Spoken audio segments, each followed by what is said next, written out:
Okay, thank you.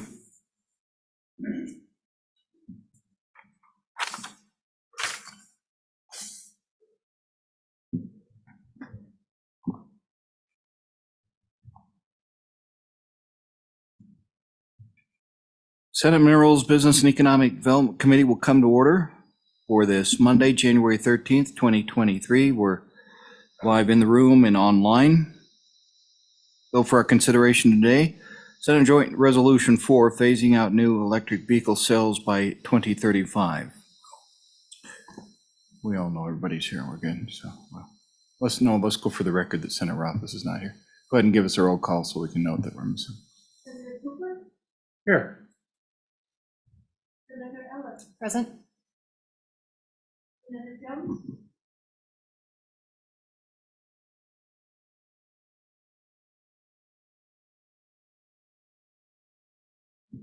Here. Okay. Senate Joint Resolution 4. Senator Anderson, would you like to present this bill?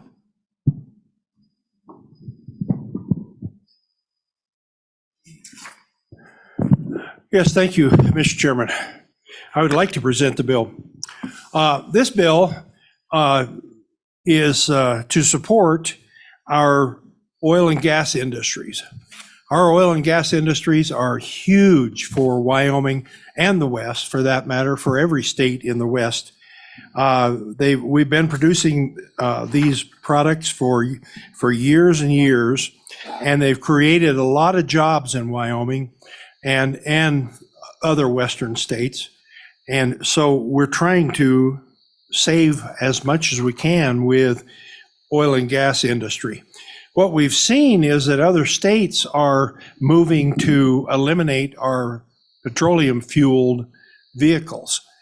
And so we thought we should make a statement that says that we're supporting our petroleum-based vehicles.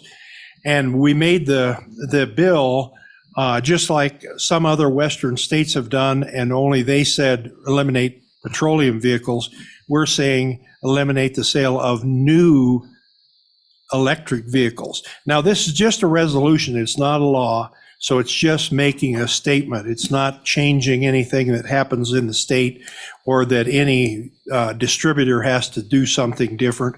There's no voluntary or otherwise need for them to do anything.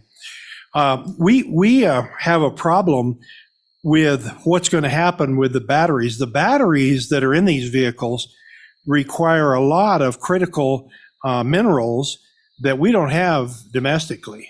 So we're getting them from other countries. And in those other countries, the mining is done under different environmental controls. And I don't know if you've seen any of those mines, but they are a little bit out of control and using some people they shouldn't be using and all those kind of things. But notwithstanding, there's a lot of things going on with lithium production. We also have a problem with how that's going to be disposed of. Those batteries are going to be hazardous material. Our local landfill has a place for hazardous material, but not that size. Those batteries are large, and they're going to require a lot of store in the hazardous material area. We also have a problem with charging stations. My friends that have electric vehicles are having trouble with charging stations. They do not have enough charging stations in Wyoming. Now, the federal bill that gave us $24 million to put in charging stations specified just on interstate highways. So all of our state highways are going to have to be supported by Wyoming state funds. So we have a little objection to that too, since we already have an infrastructure set up. We've invested in that oil and gas industry. We have many employees in that industry. And the big thing that we have set up over the last 100 years for those vehicles is that infrastructure. Right now, we don't have the infrastructure for electric vehicles, cars or trucks. We just don't have the power to support that. We would need some new power generation facilities in order to power all those vehicles up. So with all those things, we are asking to discontinue the sale of new electric vehicles in Wyoming at 2035. And committee and those listening in the room and on the internet, a little further explanation. This is a resolution. This is not an actual piece of legislation, a bill that goes into statute. This is a resolution calling for the phasing out. Okay, with that, members of the committee, do you have questions for Senator Anderson? Mr. Chairman. Go ahead. Thank you, Mr. Chairman. Senator Anderson, why did you bring this forward as a resolution rather than a bill? Could you explain that to us just for a second? Yes, thank you, Mr. Chairman, Senator Cooper. We didn't want to make a bill that would say that the dealerships had to really quit selling those vehicles. Well, we just wanted to make a statement that there is a counter to stopping selling gas vehicles in other states. Thank you. Further questions from the Senator? Follow-up, please. Well, go ahead. Thank you, Mr. Senator Chairman. Cooper. Senator Anderson, would you say that that the purpose of this was to make a statement to send a message, if you will, and also to promote a conversation? And have we done that? Mr. Chairman and Senator Cooper, we've done that. It's all over the nation now. Two major news outlets have asked me to interview this afternoon and tonight about 2 a.m. About this. I've had numerous calls from newspapers, none from Afton Star Valley, but I've had quite a few. And so, yes, we've got done what we need to get done in informing the nation that we're supporting our industries and that more to come. 2035 is a long ways away. Lots of changes could happen between now and then. Questions you've done there? Okay. Further questions for Senator Anderson from the committee? Further questions? All right. We may have you back up, Senator Anderson. Let's open it up to those in the room. Anybody in the room would like to testify? Go ahead. State your name, please. Who you represent.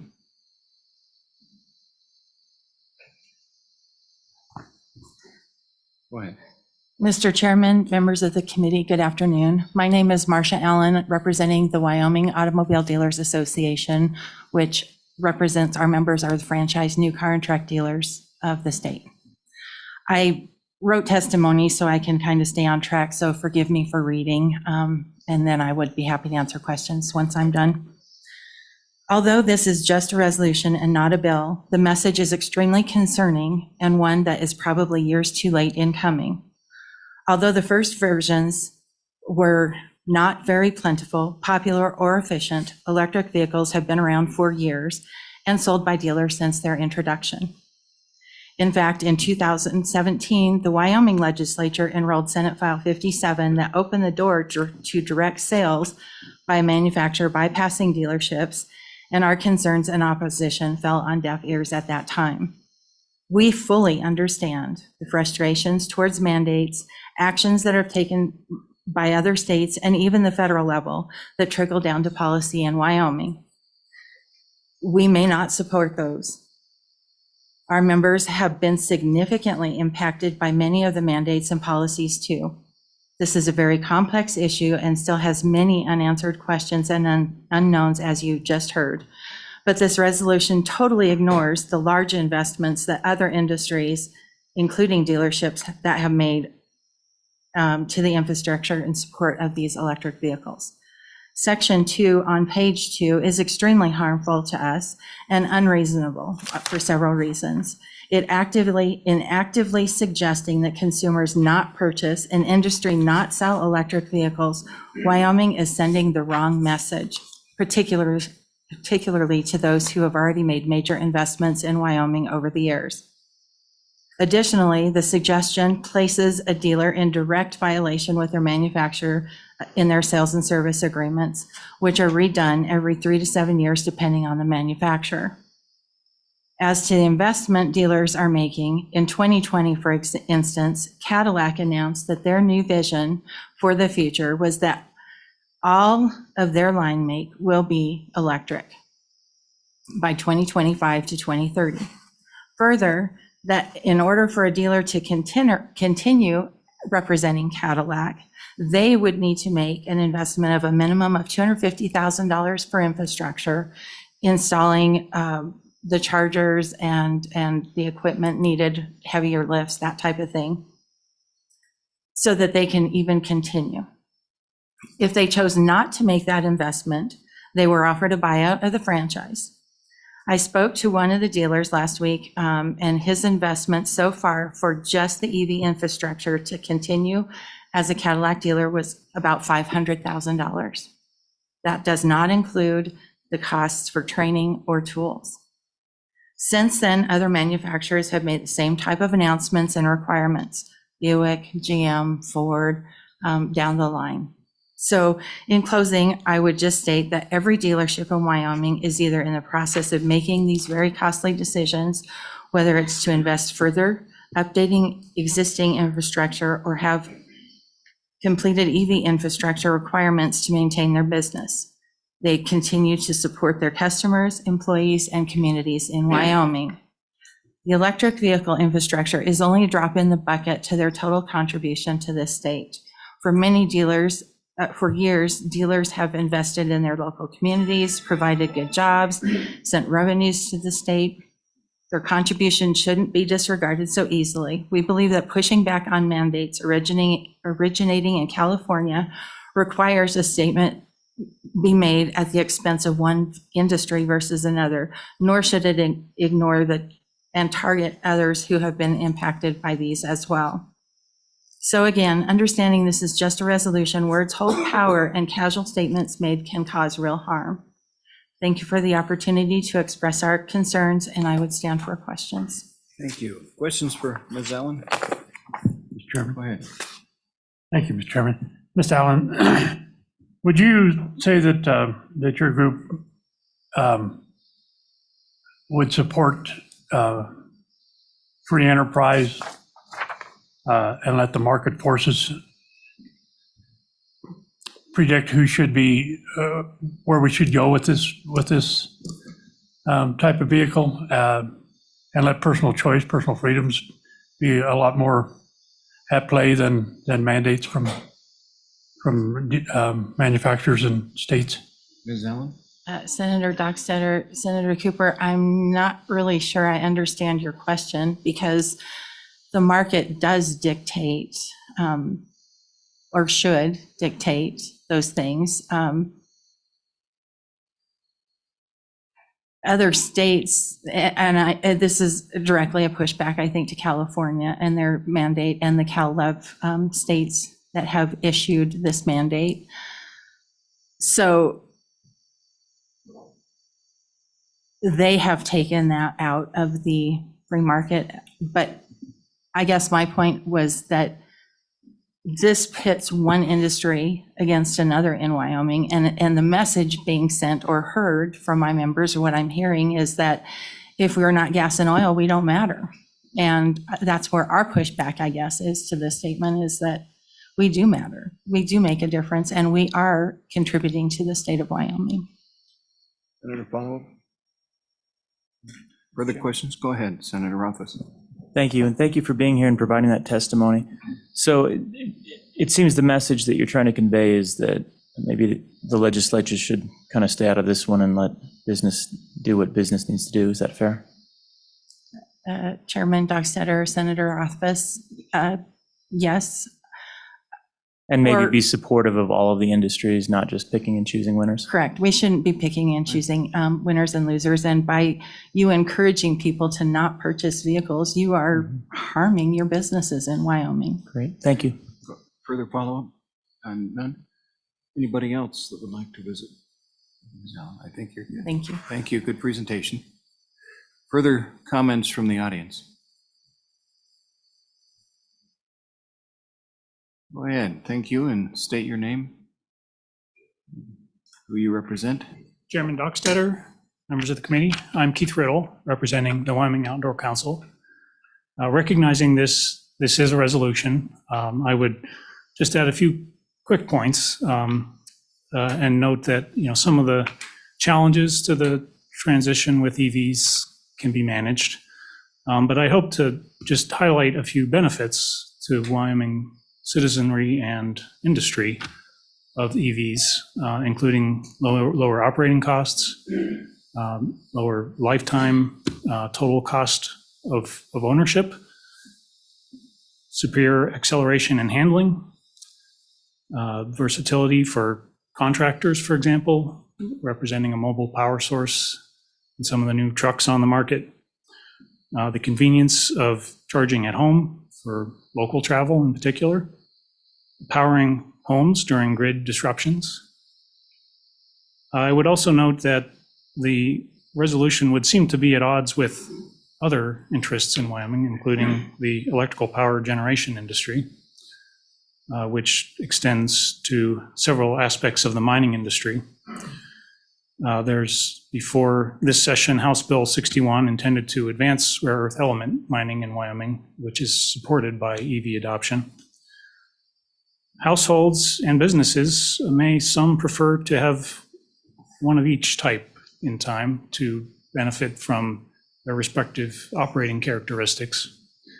So in closing, I would just suggest that it's best if, as has been suggested already, that Wyoming citizens retain the freedom to choose for themselves the type of vehicles they prefer to drive, and that while there are many variables to forecast the ultimate impact on Wyoming of EV adoption, that it may well turn out to be one that is to the benefit, net benefit of Wyoming industry and its fiscal picture. Thank you, and I'll stay Thank you, for Mr. Riddle. questions. Any questions for Mr. Riddle? Questions? Thank you, sir. That's fine. Those, Mr. Winnie, state your name. If you represent an organization. Mr. Chairman, Bill Winnie, Sublette County, representing myself. I come by knowledge of batteries and such from my experience in the Navy nuclear submarine world. By any measure, the battery in a nuclear submarine is enormous compared to what we're talking about in cars. But there's I've spoken in front of Senator Anderson's committee with regard to the way batteries respond in cold weather. The diminution in the power output of a battery is significant. And you should think somebody going around Elk Mountain in February when it's minus 20 or minus 30. And what you have to keep in mind is in your gasoline or diesel powered vehicle, the heat and defrost comes out of waste heat. You neither lose nor gain any miles per gallon because of using your heater. And a battery powered car comes out of the battery. And you get into higher and higher loads. Say the road is slushy, it takes more power to go at a given speed. And the losses, they call them in the engineering term I squared R, the current squared times the resistance, goes up. And so I think a practical side of this might be for the legislature to direct WYDOT to investigate closing roads to electric vehicles in December, January, February, something like that. They currently close roads to light, high-profile vehicles because they get blown over with high winds. In the wintertime, you might think about that for electric vehicles. And you need to think in terms of a family that may be moving from Florida to California in February going around Elk Mountain that just won't understand how to manage loads on their battery and could run out between charging stations. Just a thought, but I think given Senator Cooper's question about legislation, that might be another way to do things, subject to your questions. Thank you.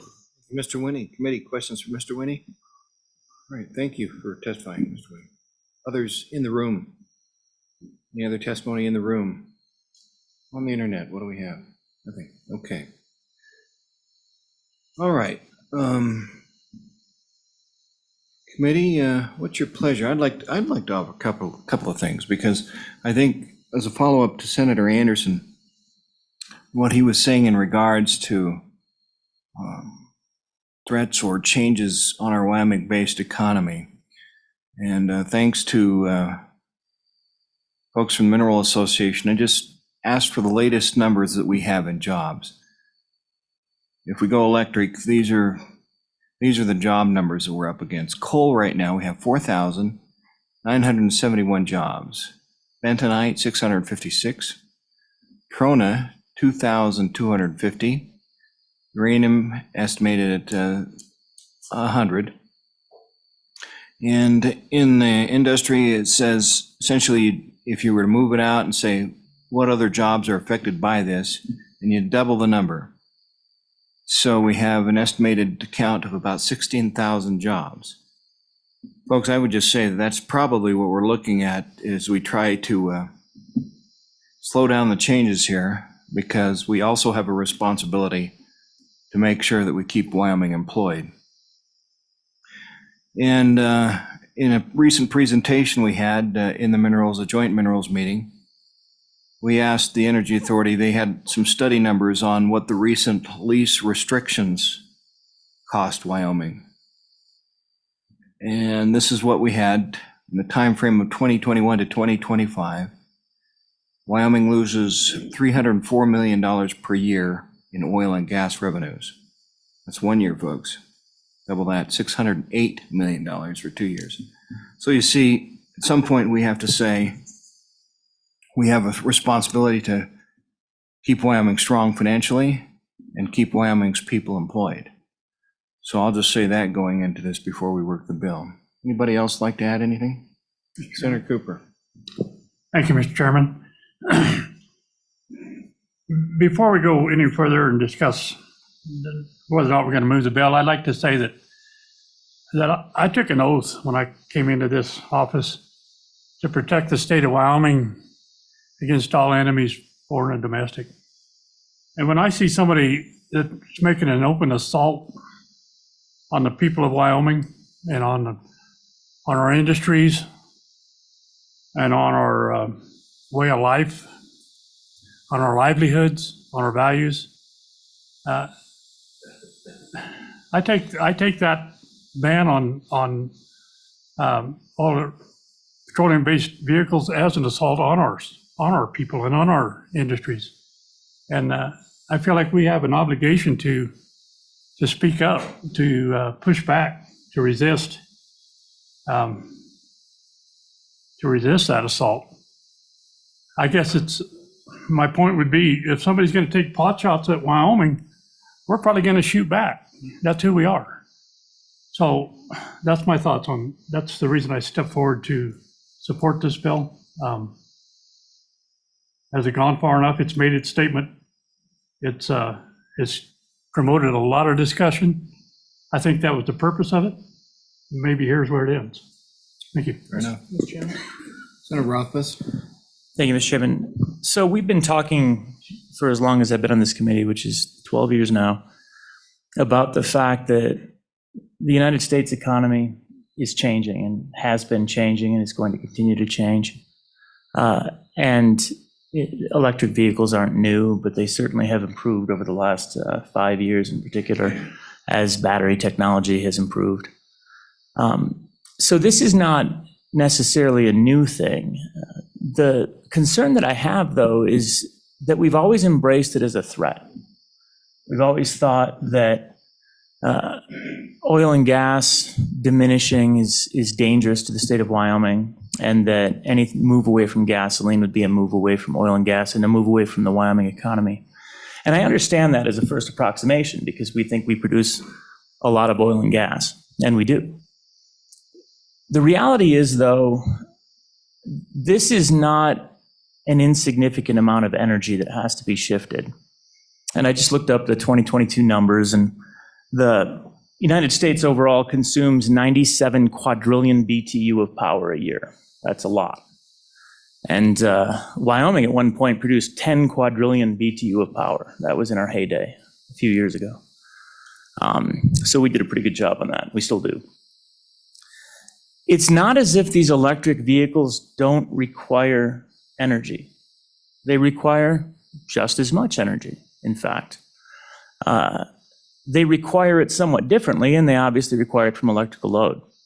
So when you shift the 30-ish quad of transportation energy requirement that the country uses from oil and gas, and in particularly oil, you have to shift it to somewhere. And the question is, where is that somewhere? And that's a challenge. That's not an easy thing to do, right? The whole industry, the whole fleet is not going to shift overnight because, wow, is that a challenge? But it's exactly the type of challenge that Wyoming would benefit tremendously from, because we produce all types of power. If the solution is nuclear, where's that going to come from? Here. If the solution goes back to being sequestered CO2 coal, next generation coal, where's that coming from? Well, up the road a ways. If the solution is wind, we've got that. If the solution is solar, we could do well there.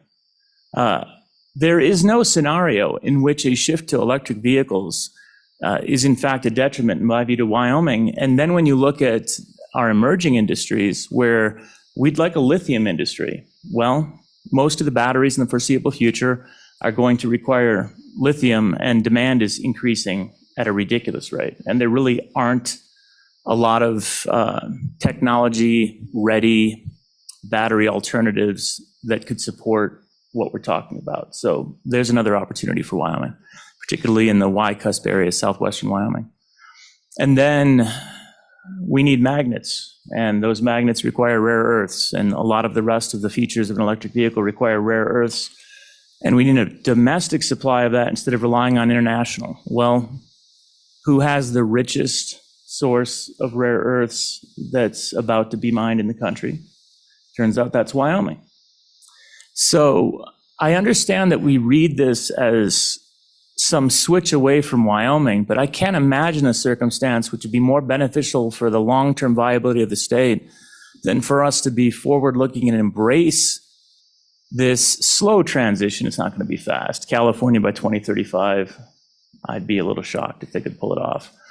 But if instead of resisting and kind of shaking our fist and complaining about the direction things are going, we embrace it and recognize that we have more to offer than any other state in the country in terms of a transition towards a partial fleet of electric vehicles, we can help to pay the bills moving forward for those kids in schools. So with that, I just don't see the truth in this resolution. I'm always sympathetic to the economic interests of the state of Wyoming, but I see opportunity here. I don't see loss. Thank you, Mr. President. Senator Ellis or Senator Jones? All right, go ahead. Thank you, Mr. President. I'll be brief. In thinking about this resolution, I'm aware of efforts in other states and localities to ban the use of natural gas for gas heated stoves. And I'm a gas person. I just bought a new oven. I'm so excited about it. And I was thinking, if we were to try and push back on those states and those areas that are trying to ban natural gas, is our solution to say only electric? And so that's the rub here, Mr. President, is, I'm a consumer. I want choices. And I think that we should be encouraging people to make their choices if they want an electric vehicle or a traditional fossil fuel powered vehicle. And so that's where I'm coming down on this, though. Want to really express my support for our oil and gas industry, the jobs they provide, the livelihood they provide for thousands of men and women in Wyoming. And then, of course, our reliance on them to fund K through 12 education. And that's my primary focus for budget concerns. But so I appreciate the bringer sentiment for this, but I do have concerns about narrowing consumers' choice, so I don't feel comfortable supporting the resolution. Thank you. Senator Jones. Mr. Chairman, I do agree with what Senator Ellis said. I love that we are diversifying different choices for vehicles. What I don't agree with is my choice being taken away. My family are snowmobilers, and the trucks that are out there right now will not pull a trailer with 4 snowmobiles in it. And with the tourism that we have in Wyoming, that's very important. So we need to still have our choices as well as electric industry. So the oil gas, diesel, all the petroleum products are very, very important to, I think, our tourism. Thank you. Go ahead, Senator Cooper. Thank you, Mr. Chairman. First of all, I'd like to agree with pretty much everything that Senator Roth has said. These industries, as we're bringing them forward in Wyoming, are critical. What's at risk here is the free market forces and the free enterprise system and our personal choices. As far as oil and gas and the influence it's going to have even on the electrical vehicles, and there's not a windmill put up in Wyoming that can be put up without oil and gas. There's not an electric vehicle manufactured that doesn't rely on the polymers and the oil and gas to make that happen. You can't build a transmission line without oil and gas. So these two industries have to coexist, and they're going to coexist for a long time. This ban of electric vehicles by 2035 it's really pretty ludicrous. But is it any more ludicrous than the ban on petroleum-based vehicles or a natural gas stove? I mean, do we have to ban electric stoves, like Senator Ellis said? This is meant as a message, as a statement. It's done its job. Let's let it die here. Okay. Accept that as, we're not going to have a motion. I will accept any motions on it if anyone would like to, but it's on low, we do. So Senate Joint Resolution number 4 will not move out of committee, okay? Yes. All right, any further comments? Okay, thank you, everyone. Good comments today, folks.